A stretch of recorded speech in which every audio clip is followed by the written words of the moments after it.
tidak ada yang tidak muncul.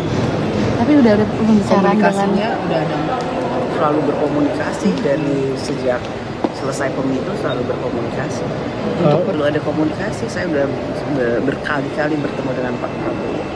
Kira-kira kapan tanggal pastinya untuk pertemuan antara Bu Mega dengan Pak Prabowo yang sebelumnya dikabarkan sebelum pelantikan?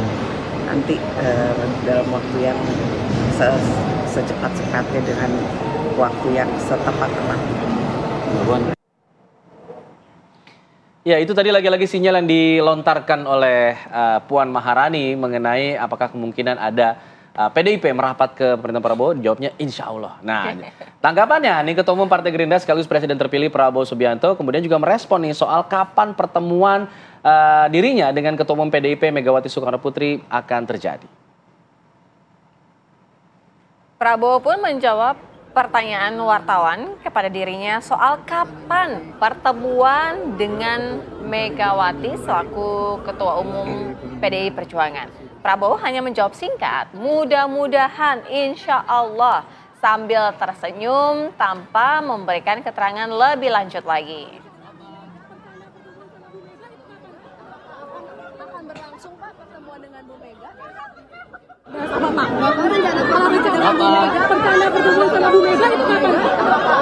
Akan berlangsung Pak pertemuan dengan Bu Mega?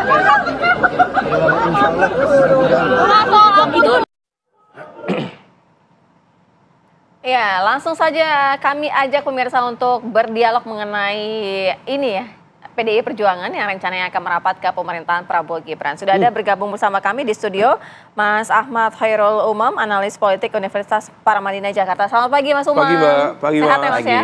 Alhamdulillah. Siap untuk berbincang ya.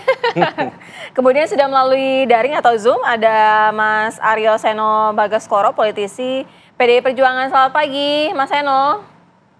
Selamat pagi Mbak Sira. Selamat pagi Mas. Baik. Ya, kemudian juga sudah hadir dari Zoom juga daring Bang Dhanil Anzar Simanjuntak, juru bicara Prabowo Subianto. Selamat pagi Bang Dhanil. Assalamualaikum. Selamat pagi Mbak Sira, Mas Alfat, Assalamualaikum. Mas Seno, Mas Umar. Waalaikumsalam warahmatullahi wabarakatuh. Saya mau ke Mas Seno terlebih dahulu. Mas Seno, ini jawaban dari Mbak Puan insya Allah. Tapi paling tidak begini, apa yang mendasari akhirnya PDI Perjuangan ini mau merapat ke pemerintahan Prabowo Gibran? Ya, merapat itu kan banyak tafsirnya ya. Tapi kalau bicara dalam konteks komunikasi politik, menjalin hubungan yang baik, silaturahmi dengan semua anak bangsa, saya rasa itu bukan sesuatu yang sangat baru di dalam tradisi politik kita. Meskipun di dalam berbagai kesempatan kontestasi demokrasi pilihan boleh saja berbeda dan memang harus berbeda karena itulah esensi dari pemilu dan demokrasi adalah merayakan perbedaan, tetapi itu tidak boleh mengurangi persahabatan komunikasi politik yang baik antar sesama anak bangsa. Dan dalam konteks itu saya rasa baik Bu Mega maupun Pak Prabowo adalah sesama ketua umum partai. Kita tahu bahwa di dalam pilkada serentak ini di berbagai macam daerah itu banyak juga kerjasama politik yang terjadi antara PDI Perjuangan dan Gerindra. Setidaknya di level kabupaten kota itu terjadi. Sehingga buat kami menjaga hubungan baik ini suatu hal yang penting. Apalagi kalau bicara secara strategis, kita juga punya berbagai macam kepentingan ideologis untuk bicara tentang bagaimana kebijakan-kebijakan terbaik dapat dihasilkan pemerintah. Apapun yang kemudian menjadi posisi politik PDI Perjuangan nanti pasca Kongres, sudah teruji oleh sejarah bahwa PDI Perjuangan pernah berada di dalam maupun di luar pemerintahan. Dan baik pada saat di dalam maupun di luar, kita tidak kehilangan fungsi kritis. Meskipun di luar sekalipun, kita juga bukan berarti menjadi partai politik yang asal carok. Artinya semua kebijakan pemerintah kita tolak, kita lawan. Ada juga kebijakan baik yang pasti kita dukung. Oleh karena itu, komunikasi jadi penting. Insya Allah kita akan melakukan komunikasi itu dengan baik, menjalankan fungsi itu dengan baik. Meskipun tentu panduan dan pijakannya adalah ideologi dan garis keberpihakan pada rakyat. Bukan soal tawar-menawar kepentingan menteri, bukan soal politik transaksional, bukan soal bagi-bagi jatah kekuasaan. Karena buat kami keberlanjutan partai jauh lebih penting daripada sekedar itu. Itu Mbak, terima kasih. Baik, tadi disebutkan juga mengenai tafsirnya bisa bermacam-macam. Tapi kemudian tafsir apa yang ditangkap oleh Pak Prabowo Subianto nih dengan adanya upaya merapat ini? Bang Dhanil mungkin bisa menjelaskan. Kalau kita melihat saya meminjam istilah Bang Daniel ya, nalar politiknya Pak Prabowo kan merangkul begitu ya. Apakah memang tawaran itu datang dari Pak Prabowo langsung untuk menawarkan PDIP untuk merapat, atau memang PDIP-nya yang merapat ke Prabowo? Iya, Mas Alfat, seperti tadi yang Anda sebutkan, kita pakai filosofi merapat tadi. Merapat itu kalau dalam tentara, rapatkan barisan, kira-kira begitu. Maka barisan itu harus dirapatkan, barisan itu harus dirapikan. Pertama, untuk menjaga keindahan dari barisan itu, supaya persatuan itu semakin kuat dan barisan itu semakin kuat. Kemudian kedua, tentu untuk memastikan soliditas dari barisan tersebut. Nah, makna barisan yang saya maksud adalah kehidupan berbangsa dan bernegara. Nah, berbangsa dan bernegara maknanya adalah kita ingin memastikan, Pak Prabowo ingin memastikan membangun komunikasi baik dengan semua kelompok, semua tokoh, semua partai politik, dengan maksud tentu membangun, saya sering sekali mengulangi istilah mutual understanding, kesepahaman bersama yang bisa menguntungkan untuk semua pihak, terutama bangsa dan negara, tentu rakyat Indonesia. Nah, dalam konteks mutual understanding yang dimaksud adalah Pak Prabowo selalu mengulang pentingnya persatuan elit yang kemudian pasti merembes pada persatuan di tingkat grassroots. Kenapa? Karena pada saat ini hipotesis Pak Prabowo adalah kita membutuhkan persatuan elit di tengah kondisi geopolitik dan geostrategis dan kondisi dunia yang sangat dinamis. Nah, oleh sebab itu rumah kita Indonesia ini harus dipastikan itu kompak dan barisannya rapat, sehingga ketika kita menghadapi gejolak, potensi geopolitik dan geostrategis yang sangat dinamis, bahkan bisa punya kecenderungan anarkis, itu kita bisa menghadapinya dengan baik, bisa menghadapinya dengan mudah. Nah, keinginan untuk bertemu dan bersilaturahim dengan Ibu Megawati itu adalah salah satu upaya untuk menjaga keguyuban, rapatnya barisan kebangsaan Indonesia, kira-kira gitu. Rapatnya barisan kebangsaan Indonesia, kira-kira begitu. Baik, Bang Daniel, tapi kan kalau misalnya kesepahaman bersama, posisinya itu ketika masuk di dalam juga belum tentu ada kesepahaman. Artinya welcome saja begitu. Kalau misalkan ada dinamika yang tidak sesuai dengan beberapa keputusan, kebijakan dan lain sebagainya. Masalahnya bukan pada apakah ada di dalam pemerintahan atau di luar pemerintahan. Masalahnya bukan pada apakah menjadi menteri atau tidak menjadi menteri. Masalahnya adalah tadi saya sebutkan, ada kesepahaman bersama bahwasannya kita akan menghadapi kondisi yang sangat dinamis. Nah, kondisi sangat dinamis itu butuh solusi-solusi yang kolektif, kolegial, bersama begitu. Nah, apakah nanti punya peran di luar pemerintahan atau di luar pemerintahan, itu hal yang berbeda. Yang paling penting adalah semua tokoh, semua elit politik itu punya kesepahaman bersama. Kita harus menghadapi tantangan ke depan, minimal 5 tahun ke depan dengan cara seperti ini.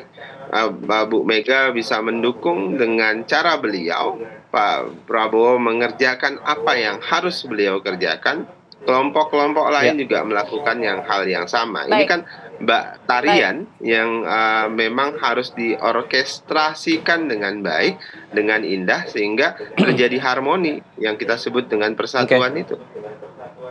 Oke, saya ingin ke Mas Umam. Kalau kita melihat penjelasan Bang Daniel, ada mutual understanding yang ingin dicapai begitu ya. Kalau kesepahaman bersama di dalam pemerintahan, di dalam koalisi, saya bisa paham. Tapi mutual understanding dengan pihak yang berada di luar pemerintahan, ini akan seperti apa bentuknya kalau dari Mas Umam melihatnya? Ya begini, kalau misal kita analogikan sekarang koalisi Kim sudah bersiap untuk tinggal landas. Semua sudah masuk ke pesawat nih. Ya. Private jet atau pesawat apapun ya.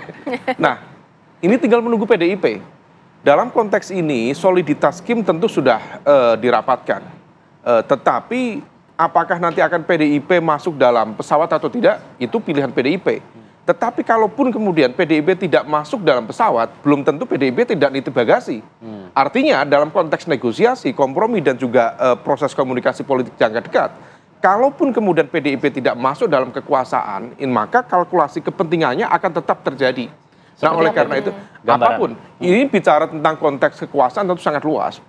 Bukan hanya jabatan posisi menteri dan sebagainya, tetapi juga dalam konteks political protection, legal protection, karena bagaimanapun juga ketika kemudian berada di kekuasaan, maka akan ada dinamika yang kemudian berpotensi berdampak. Apapun itu, dalam konteks kader yang kemudian, misalnya kasus-kasus tertentu yang kemudian diungkap dalam upaya untuk melemahkan kekuatan rival, oposisi, dan lain sebagainya. Nah, kalau misal kesepahaman itu bisa dituangkan dengan baik, bisa disampaikan dengan baik, maka pertemuan dari Bu Mega dan juga Pak Prabowo itu bukan sekedar kemudian untuk negosiasi dapat menteri atau tidak, tetapi kemudian meletakkan basis kekuatan politik itu betul-betul kemudian sinkron di sana. Dan ini akan menegaskan bahwa kekuasaan baru Prabowo tidak memiliki resistensi politik apapun. Dalam konteks dengan Pak Jokowi tentu berada di dalam, Pak SBY berada di dalam, dan Bu Mega yang memiliki resistensi misalnya dengan Pak Jokowi juga bisa dirangkul oleh Pak Prabowo. Artinya bahwa ini tidak ada beban, dan hal itu akan memberikan sinyal yang sangat positif, terutama bagi transisi kekuasaan, karena praktis di berbagai kesempatan, di berbagai pengalaman, transisi kekuasaan terutama di 1 tahun pertama itu seringkali mengalami turbulensi, instabilitas politiknya cukup kuat. Nah, kalau misal ini tidak dihandle dengan baik, maka ini bisa oleng, dan itu akan memberikan impact pada kredibilitas dan juga legitimasi pemerintahan baru. Yang kedua, dalam konteks strategis secara geopolitics, dengan bersatunya semua kekuatan, maka ini akan memberikan sinyal yang positif, terutama bagi para investor, bagi dunia internasional, bahwa kepastian hukum dan juga soliditas politik di internal di Indonesia sudah mulai terjaga dengan baik.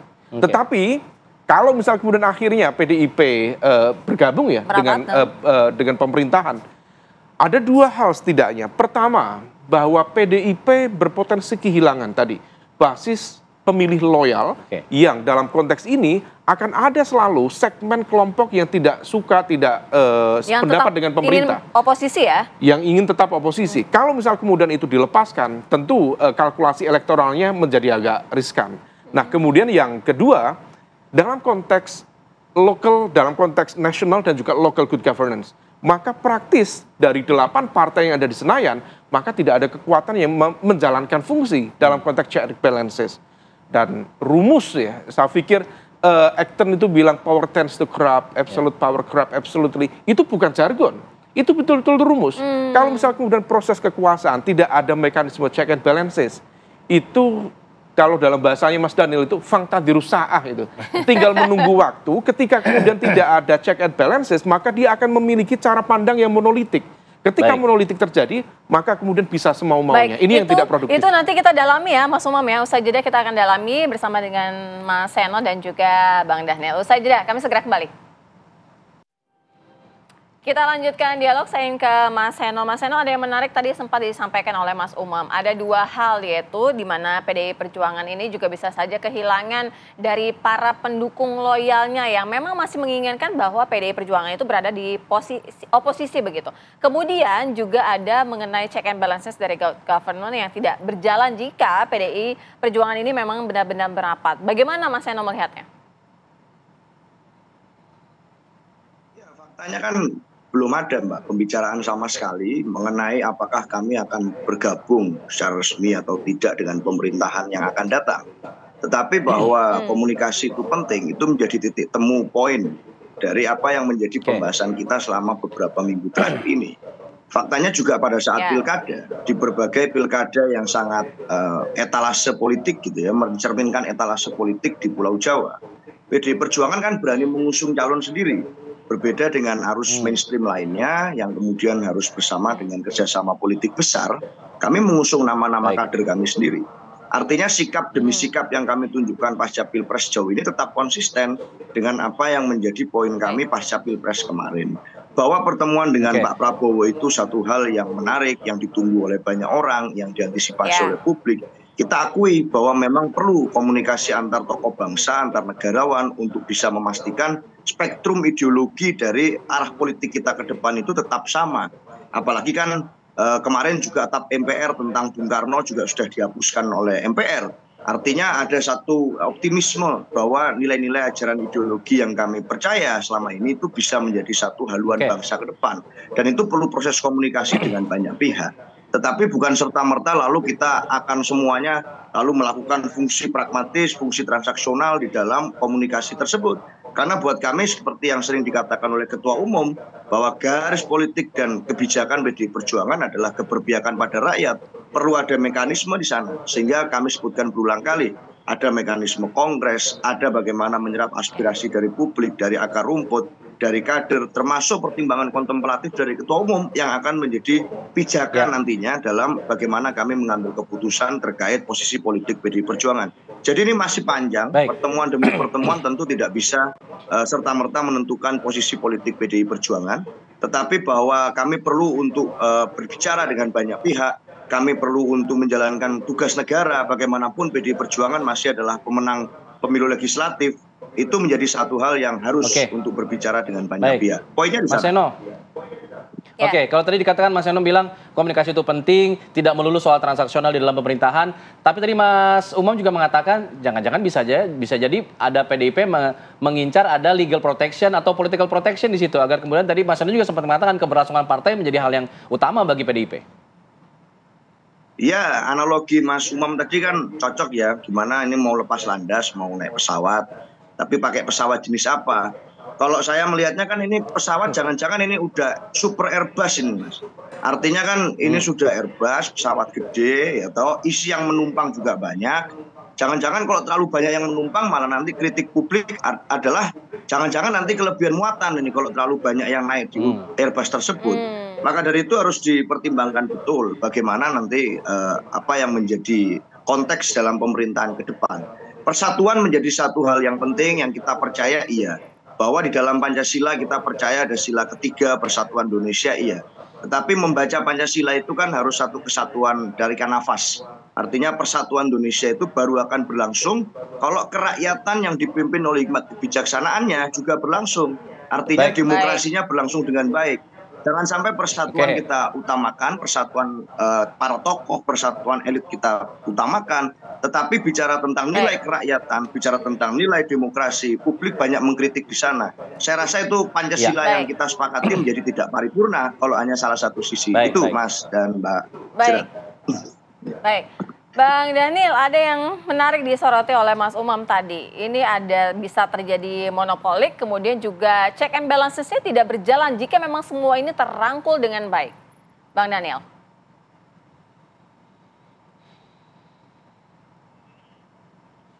Audionya boleh di-unmute dulu, Bang Daniel. Baik, seperti saya jelaskan di awal tadi ya, bahwasannya ketika komunikasi politik ini dibangun, ya tujuannya tadi yang utama adalah membangun mutual understanding, dan itu secara langsung tidak selalu bermakna tadi ada di dalam pemerintahan atau di luar pemerintahan, tapi bermakna bagaimana kita bisa bersama-sama membangun Indonesia dengan jalan tadi, kesepakatan jalannya masing-masing. Nah, artinya tadi ini seperti membangun harmoni, membangun orkestrasi. Dan orkestrasi dan harmoni itu kan tidak selalu harus sama, bisa juga berbeda. Dan pilihan-pilihan perbedaan itu adalah pilihan yang sangat demokratis. Nah, oleh sebab itulah komunikasi, kalau silaturahim lah, kalau dalam bahasa Mas Umam itu tadi, silaturahim ini penting sekali untuk mengikat kedekatan hati, ada komunikasi yang intens, sehingga apapun nanti bottlenecking misalnya dalam komunikasi atau sumbatan dalam komunikasi itu bisa diselesaikan dengan mudah, dan itu menguntungkan seluruh rakyat Indonesia. Itu yang paling penting bagi Pak Prabowo pada saat ini. Nah, kalau kemudian nanti sikap politik PDIP memutuskan tetap di luar pemerintahan, saya pikir itu adalah bagian yang sangat sangat baik dan harus dihormati. Kenapa? Karena ada pressure group di luar pemerintahan yang bisa mengontrol seluruh kerja-kerja pemerintahan, dan kita harapkan proses itu berjalan dengan baik dan itu bisa menjaga demokrasi kita lebih baik ke depan. Oke, jika memang diharapkan memang ada kontrol, jika kemudian PDIP berada di luar pemerintahan dan terus mengontrol pemerintahan Pak Prabowo Subianto, tapi tadi Bang Daniel juga mengatakan ada kesepahaman bersama. Nah, coba boleh dijelaskan Bang Daniel, kesepahaman seperti apa jika kemudian PDIP berada di luar pemerintahan, apa yang disepakati bersama itu apa begitu? Pertama tadi saya sebutkan di awal dan ini sering sekali disebut oleh Pak Prabowo di banyak kesempatan. Geopolitik geostrategis kita secara global itu tidak baik-baik saja. Itu membutuhkan kekompakan, keguyuban. Ada tadi saya sebut sering mengulangi mutual understanding di antara seluruh elit yang itu pasti merembet ke ke rakyat Indonesia. Saya analogikan misalnya dalam satu rumah kita bisa berbeda terkait dengan pendapat masing-masing di dalam rumah tersebut. Namun itu tidak akan terjadi apabila kemudian kita berbicara dengan orang di luar rumah. Artinya adalah orang di luar rumah Indonesia ini yang akan kita hadapi ke depan. Itu geopolitik dan geostrategisnya tidak baik-baik, dan membangun awareness, kesadaran publik bahwasannya kondisi global kita itu tidak baik-baik saja. Itu perlu, karena banyak sekali rakyat kita, bahkan elit kita itu tidak sadar betul bahwasannya kondisi global kita sedang tidak baik-baik saja. Mereka mengalami, saya sering sebutnya blessing of unknowing, keberkahan dari ketidaktahuan, sehingga nyaman-nyaman saja. Sedangkan mereka yang memahami, misalnya kami yang bekerja di otoritas pertahanan, itu mengalami suffering of knowing, jadi menderita karena banyak tahu, dan kita berusaha memastikan seluruh rakyat Indonesia, seluruh elit politik Indonesia itu bisa tetap kompak ke depan menghadapi kondisi geopolitik dan geostrategis yang sangat dinamis. Baik, kalau dari Mas Umam, bagaimana melihatnya? Ya, tentu sangat baik kalau misal kemudian komunikasi itu menjadi jembatan ya, yang kemudian bisa mempertemukan titik beda yang barangkali berpotensi menciptakan instabilitas politik di pemerintahan baru. Tetapi di saat yang sama, tadi ada satu poin yang tampaknya teman-teman di PDIP juga memiliki ekspektasi. Tadi Mas Seno menyampaikan, di beberapa kesempatan yang lain juga teman-teman PDIP menyampaikan, kalaupun PDIP kemudian masuk di pemerintahan, tampaknya ada aspirasi untuk tidak kehilangan nalar kritisnya dalam fungsi pengawasan. Memang baik tetap berada di pemerintahan dan memberikan ruang di legislatif ya, untuk fungsi-fungsi check and balances. Tetapi begini, bahwa kemudian pola itu juga menjadi agak kontraproduktif dengan model kekuasaan yang at least selama 9 tahun kemarin dibangun oleh teman-teman PDIP dengan pemerintahan Pak Jokowi. Karena narasinya, kalau misal kemudian saya tangkap ya, siapa bergabung di pemerintahan ya harus konsisten, mendukung pemerintahan dan tidak boleh kemudian melakukan dua kaki ya. Ini bergabung di pemerintahan dan yang sisi lain ada tangan atau kaki yang lain yang kemudian gebuk-gebuk pemerintah. Itu menjadi tidak konsisten. Nah, dalam konteks itu konsistensi itu penting. Tetapi juga di saat yang sama ini menjadi agak kontraproduktif. Kemarin inginnya disiplin, tetapi ini kok disiplinnya kemudian direkontekstualisasikan dalam format atas nama apa ini ya, check and balance atau demokrasi dan lain sebagainya. Nah, ini yang kemudian perlu dihitung. Nah, kalau misal kemudian proposal PDIP seperti itu, apakah Mas Daniel atau Pak Prabowo setuju dengan format itu? Tentu akan agak sedikit merepotkan bagi pemerintahan. Dan di sisi yang lain, kalau misal kemudian PDIP bergabung dengan Pak Prabowo dalam konteks kalkulasi kekuasaan, ini akan bisa menjadi strategi balance of power bagi Pak Prabowo. Terutama kalau misal kemudian nanti terjadi dinamika di kekuatan yang lain, misalnya Pak Jokowi atau Mas Gibran kemudian jadi masuk di Partai Golkar misalnya, dan Golkar ini adalah pemilik saham politik terbesar di Koalisi Indonesia Maju, artinya jauh lebih besar dibanding Gerindra. Nah, dalam format itu, maka kalau misal Pak Jokowi yang kemarin diisukan ya, cawe-cawe dan sebagainya, berpotensi mempengaruhi, mengarahkan secara lebih dominan, maka kemudian kebersamaan Pak Prabowo dengan PDIP bisa menjadi alat untuk menetralisir itu, sehingga kemudian Presiden tetap memiliki kekuasaan yang cukup kuat dalam format presidensialisme itu. Baik, tapi sebelum sampai ke sana mungkin kita akan tunggu dulu bagaimana proses komunikasinya, kapan kemudian akan bertemu nih Bu Megawati dan juga Pak Prabowo Subianto seperti yang sudah diharapkan oleh publik selama ini. Dan kita akan tunggu itu semua. Terima kasih ya Mas Umam sudah bergabung sama kami. Terima kasih Bang Daniel. Terima kasih juga Mas Eno sudah bergabung di Apa Kabar Indonesia Pagi. Selamat pagi semuanya. Mbak Sira, Mas Daniel, Mas Umam. Ya, pemirsa kita jeda dulu, kita akan kembali dengan sejumlah informasi pilihan lainnya tetap di sini di Apa Kabar Indonesia Pagi.